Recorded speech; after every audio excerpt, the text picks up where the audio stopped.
एक समय की बात है। गांव में एक सुखी दाम्पत्य रहता था। उनका रमेश नाम का एक बेटा था। दोनों अपने बेटे से अपनी जान से भी ज़्यादा प्यार करते थे। बेटा रमेश अब बड़ा हो गया था। पढ़ लिख कर अब उसकी एक अच्छी सी नौकरी भी शहर में लग गई थी। कुछ दिनों के बाद उसके माँ बाप ने उसकी शादी एक सुंदर और सुशील लड़की से करा दी। वह भी नौकरी करती थी। अब रमेश और पत्नी दोनों जॉब करते हुए एक साथ ही शहर में बस गए थे। लेकिन रमेश की पिताजी की तबीयत बढ़ती उम्र के साथ और कमज़ोर होती चली गई। कुछ दिनों के पश्चात रमेश के पिताजी अब इस दुनिया को छोड़कर चले गए थे, जिसके बाद उसकी माँ एकदम से अकेले हो गई थी। रमेश उसके बाद माँ को अपने साथ रहने के लिए ले आया था। शहर में आकर रमेश की माँ खुद को एकदम अकेला पाती थी। इस तरह उन्हें भी अच्छा नहीं लगता था। लेकिन एक माँ अपने बेटे की हमेशा खुशी ही चाहती है, सो धीरे धीरे वह भी शहर में रहना सीख गई थी। लेकिन रमेश और उसकी पत्नी हमेशा अपनी माँ को समझाते रहते थे कि ऐसा मत करो, ये मत करो, मतलब कि वे अपने आगे माँ को गांव की एक तरह से गवार ही समझते थे। लेकिन माँ का दिल तो हमेशा से अपने बच्चों के लिए बड़ा ही होता है। सो वे सभी बातें चुपचाप सुनकर हाँ में हाँ मिलाकर चुप रह जाती थी। एक दिन की बात है। सुबह रमेश की पत्नी को ऑफिस जल्दी जाना था। सुबह सब कुछ जल्दी से तैयार करके रमेश का खाना पैक करके ऑफिस चली गई। फिर इसके बाद रमेश भी जल्दी जल्दी तैयार होकर ऑफिस निकल गया था। फिर कुछ समय बाद रमेश की माँ ने देखा कि उसका बेटा तो खाने का लंच बॉक्स तो घर पर ही भूल गया है। तो माँ ने बिना देर करते हुए फटाफट ऑफिस पहुँच गई और पास में एक कुर्सी पर बैठ गई, क्योंकि कंपनी में बाहर के व्यक्तियों को अंदर जाने के लिए मनाही थी। सो फिर बेटे को दिक्कत ना हो इसलिए माँ ने फ़ोन न करके मैसेज किया।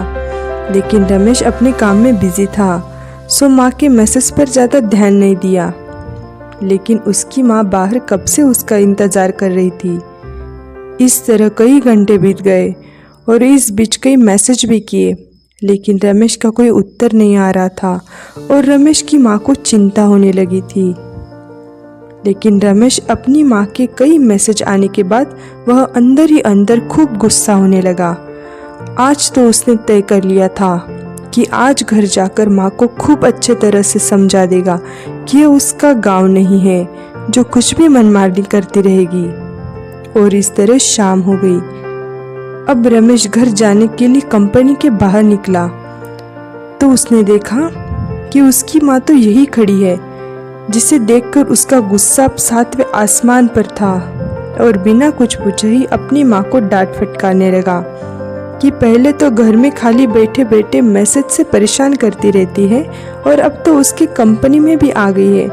आखिर उनका यह गांव नहीं है जो मनमानी करती रहेगी।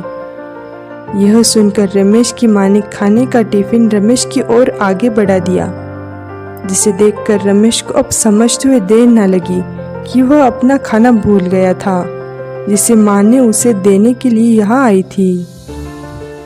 माँ की आंखों में आंसू आ गए।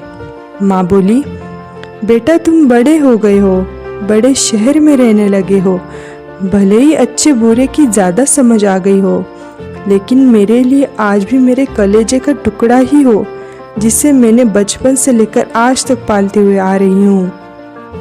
रमेश की अब आंखें खुल चुकी थी। आखिर उसकी माँ उसकी परवाह करते हुए खाना लेकर आई थी, जिसे वह बिना सोचे समझे अपनी माँ को ही डांटे जा रहा था।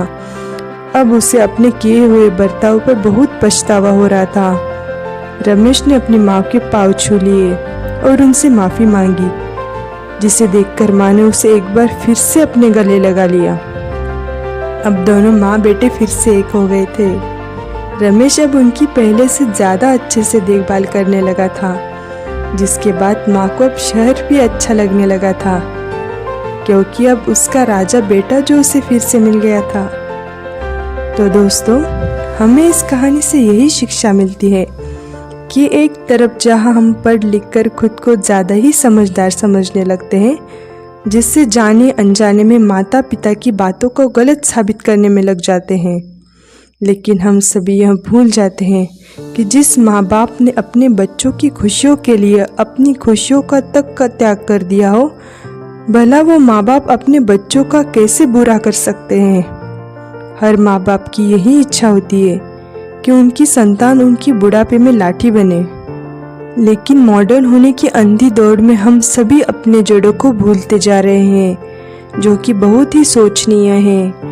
अगर हमारे माँ बाप हमें पाल सकते हैं तो हम उन्हें बुढ़ापे में आखिर क्यों नहीं पाल सकते हैं। यही तो हर माँ बाप की इच्छा होती है।